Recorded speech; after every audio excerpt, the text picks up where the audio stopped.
జీవితం ఎలాంటిది, మానవుడి భూమి మీదకి ఎందుకు వచ్చాడు, మానవుని యొక్క సృష్టి ఏంటి అని చాలా మందికి తెలియక చాలా మంది ఈ లోకంలో, ఈ లోక ఆశలలో, ఈ లోక తలంపుల్లో ఎంతో మంది నశించిపోతున్నారు. మానవుడు పాపంలో పుడుతున్నాడు, పాపంలోనే చనిపోతున్నాడు. ఆ పాపాన్ని విడిచిపెట్టలేకపోతున్నాడు.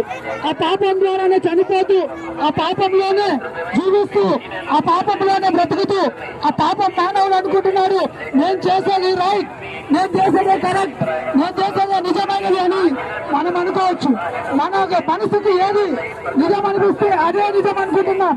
కానీ దేవుని యొక్క వాక్యం సెలవిస్తుంది, మానవుడు పుట్టుక ఒకటే కాదు, మానవుడు చనిపోవడం జరుగుతూ ఉంది. మానవులో రెండు ఉన్నాయి, ఒకటి శరీరము, ఒకటి ఆత్మ. మానవుడు చనిపోయిన తర్వాత శరీరము మట్టిలో కలిసిపోతుంది, మరి ఆత్మ ఎక్కడికి వెళ్తుంది? మానవులు చాలా మంది తెలియక అంటూ